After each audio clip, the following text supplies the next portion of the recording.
આપણા શરીરમાં એક નાનકડું પણ જબરદસ્ત પાવરફુલ કમાન્ડ સેન્ટર છે. એનું કામ એટલું મોટું છે ને કે શરીરના સૌથી અગત્યના કામો એ જ સંભાળે છે.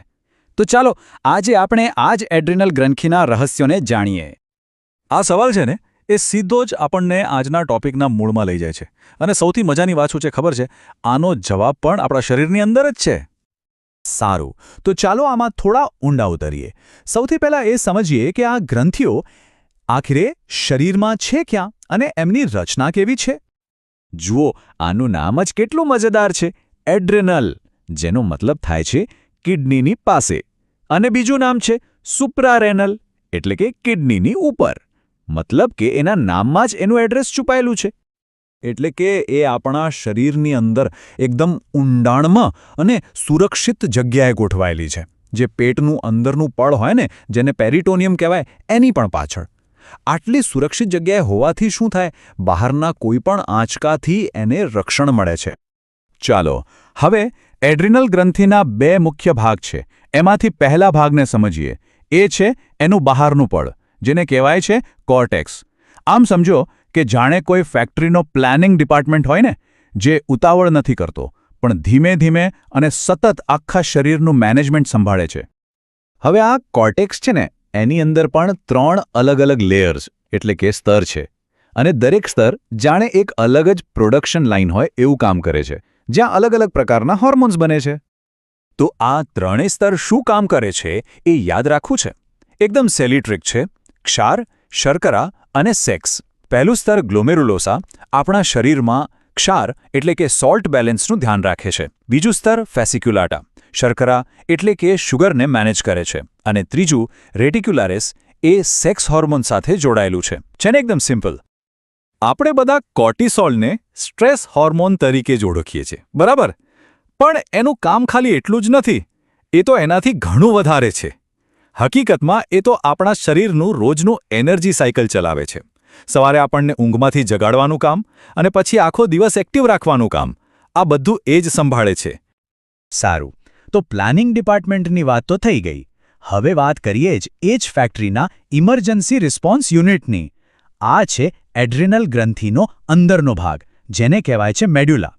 જ્યાં કોર્ટેક્સ લાંબા ગાળાનું આયોજન કરે છે, ત્યાં મેડ્યુલાનું કામ છે ફટાફટ એક્શન લેવાનું, ખાસ કરીને કટોકટીના સમયે. આ બંને વચ્ચેનો ફરક છે ને, એ જમીન આસમાન જેવો છે. જુઓ, કોર્ટેક્સના હોર્મોન્સ ધીમે ધીમે કામ શરૂ કરે છે અને એની અસર કલાકો કે દિવસો સુધી પણ રહી શકે છે. પણ મેડ્યુલા, એ તો જાણે વીજળીના ઝટકા જેવું છે. સેકન્ડોમાં જ એક્શનમાં આવી જાય છે. આ છે તાત્કાલિક પરિસ્થિતિઓ માટેનું હથિયાર. મેડ્યુલા જે મુખ્ય હોર્મોન બનાવે છે એ છે એડ્રીનાલિન. અને એને 3F હોર્મોન પણ કહેવાય છે. કયા 3F? ફાઇટ એટલે કે લડો, ફ્લાઇટ એટલે કે ભાગો અને ફ્રાઇટ એટલે કે ડરો. ટૂંકમાં જ્યારે પણ શરીરને લડવા, ભાગવા કે પછી ડરનો સામનો કરવા માટે તૈયાર થવાની જરૂર પડે, ત્યારે આ હોર્મોન એક્ટિવેટ થઈ જાય છે. તો સવાલ એ થાય કે જ્યારે આ એડ્રેનાલિન શરીરમાં ફેલાય ત્યારે ખરેખર શું થાય છે? ચાલો જોઈએ. સૌથી પહેલી અસર, આપણા શ્વાસનો દર લગભગ 50% જેટલો વધી જાય છે. કેમ? જેથી આપણા સ્નાયુઓને ફટાફટ વધુ ઓક્સિજન મળી શકે. અને એ જ સમયે હૃદયના ધબકારા અને લોહી પંપ કરવાની તાકાત લગભગ ડબલ થઈ જાય છે. 100%નો વધારો. આ જ છે એ ફેમસ ફાઇટ ઓર ફ્લાઇટ રિસ્પોન્સ, જે શરીરને ગણતરીની સેકન્ડોમાં કોઈપણ એક્શન માટે તૈયાર કરી દે છે. અને હજી પત્યું નથી. આસપાસ કોઈ ખતરો હોય તો એને વધુ સારી રીતે જોવા માટે આંખની કીકીઓ પણ પહોળી થઈ જાય છે, જેથી વધુ પ્રકાશ અંદર જાય અને બધું સ્પષ્ટ દેખાય. અને આ બધું જ ફક્ત અને ફક્ત થોડીક જ સેકન્ડોમાં થાય છે. જબરદસ્ત નહીં? પણ હવે વિચારો, જો આ ફેક્ટરીનું પ્રોડક્શન કાબુ બહાર જતું રહેતો, મતલબ કે હોર્મોન્સ કાં તો બહુ ઓછા બને અથવા બહુ વધારે. ચાલો હવે એ સમજીએ કે આ પાવરફુલ હોર્મોન્સનું બેલેન્સ બગડે તો આપણા સ્વાસ્થ્ય પર એની કેવી ગંભીર અસર થઈ શકે છે. આ બેલેન્સ બગડવાની બે મુખ્ય પરિસ્થિતિઓ છે. એક, જો હોર્મોન્સનું ઉત્પાદન ઘટી જાય તો એડિશન રોગ થાય છે, જેમાં ખૂબ જ નબળાઈ અને થાકનો અનુભવ થાય છે. અને બીજી બાજુ, જો કોર્ટિસોલનું લેવલ સતત હાઈ રહે તો થાય છે કુશિંગ સિન્ડ્રોમ, જેમાં વજન વધે છે, બ્લડ પ્રેશર વધે છે. આના પરથી સ્પષ્ટ સમજાય છે કે શરીરમાં દરેક વસ્તુનું બેલેન્સ કેટલું જરૂરી છે.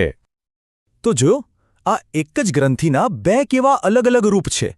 એક તરફ એ રોજિંદા કામોને શાંતિથી સંભાળે છે અને બીજી તરફ જ્યારે જીવનમરણનો સવાલ આવે ત્યારે એ જ ગ્રંથિ સુપરહીરો બની જાય છે. આ બેલેન્સ ખરેખર અદ્ભુત છે. આ એક વાક્ય આખી વાતનો નિચોડ છે.